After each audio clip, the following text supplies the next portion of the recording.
Sheriff Joe Arpaio announced 700 of his officers are going to now be wearing body cameras. The pneumonia spreads in a number of different ways, but it spreads from region to region when animals use an animal crossing bridge like the one seen right behind me. The proposed changes would allow companies like Uber and Lyft to pick up passengers here at the airport with a $4 fee. It was a tense atmosphere inside the Senate Education Committee room this morning. Sheriff Joe Arpaio says Donald Trump reached out to get that endorsement about a month ago, so yesterday Arpaio flew all the way out to Iowa to announce the endorsement in person. One of the best solutions to the problem is actually adoption.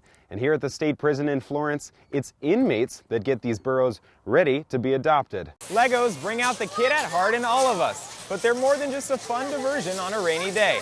It doesn't feel much like winter here in the valley, but in Metro Phoenix and especially here in Lake Pleasant, we're actually seeing more summer-like temperatures. The legislative session is open and Arizona officials aren't holding back on the controversial issues. Most of us Arizona drivers have a story that goes something like this. It was coming home late at night from working very late, and I got it for 11 miles an hour over the speed limit. There was no cars on the road. David Johnson was caught by a speed enforcement camera. But if House Bill 2540 passes this year, those speed cameras and red light cameras would be outlawed in the state. House Republican Kelly Townsend, who has actually voted against a similar bill in the past, proposed the legislation this time around. I wasn't ready yet to say, let's get rid of them. But I had given my word that if it could be shown that there was fraud involved, that I'd run the bill myself. That confirmation came in the legislative off-season, when a former CEO for Redflex, one of the big photo radar manufacturing companies, pled guilty to fraud in June. Shady business practices aside, questions remain whether these cameras are actually making the roadways safer, an argument often made by politicians who want to keep them in place.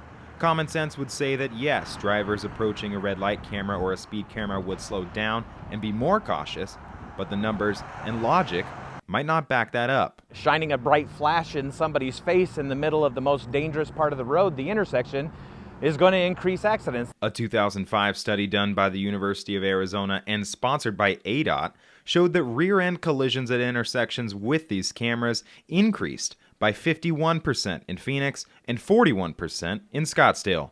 Rear-end collisions skyrocket 40% because people are slamming on their brakes because they're afraid to get a ticket. State wildlife officials are worried that a recent pneumonia outbreak in desert bighorn sheep could cause a significant die-off in the population. The biggest concentration of these sheep is in the Black Mountains of northwest Arizona. Near the Arizona-Nevada border in this high desert area, we found this desert bighorn sheep clearly in pain. This female sheep, known as a ewe, more than likely has pneumonia. The disease is now starting to affect the sheep population near Kingman. Wildlife manager Justin Winter has jurisdiction in that area. December 1st was the official start of our desert bighorn sheep hunting season, and that first week of December is when we started getting reports from hunters of noticing sheep that were coughing. Coughing is the main symptom, and it's also the easiest one for wildlife officials to observe from a distance. Also, any kind of mucus discharge, runny noses is another prominent symptom you can see. The pneumonia spreads in a number of different ways, but it spreads from region to region when animals use an animal crossing bridge like the one seen right behind me to get from one side of the highway to the other. You know, with those overpasses, it's very accessible for sheep to move from one area to the next, so it's very hard to contain it. Another thing making life harder for people like Justin, they can't treat the sheep. Even if we had a successful vaccine, how do we vaccinate animals in the wild? It's nearly impossible to provide a vaccination protocol. Meaning the population could see a significant die-off in the months to come. Mortality events due to pneumonia can cause anywhere from a 90 to a 50% loss in sheep numbers. For now, all the officials can do is wait and see what happens to the population when they survey again later this spring. Now there is some hope. This is a different strain of pneumonia than wildlife officials have seen before.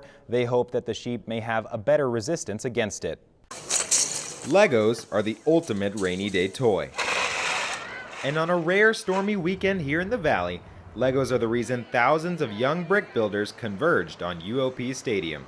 I like that you could make like really tall skyscrapers and stuff. But I love to build just ships and stuff. The world's most powerful brand has been entertaining children now for decades. Of course, Legos have evolved drastically since the time when it was just the big buckets. I didn't have the Star Wars directions, you know. But even though Lego now has its own social networking site, a feature-length film, and 6 theme parks, it still, at its core, is the same toy that we all loved in our childhood. Legos bring out the kid at heart in all of us, but they're more than just a fun diversion on a rainy day. They're teaching kids engineering and creativity, things that are so important in a world of digital devices. It helps build hand-eye coordination, first of all. It also helps build that problem-solving mentality that you need to have as an adult. It just gets their minds turning. I think it's exceptionally important, you know, because they can use their fine motor skills, they can create, they play with each other. I'd rather him do this than sit in front of the TV or the computer and do like the iPad all day long, because he has an imagination with it. And with a child's imagination, who knows what can be created?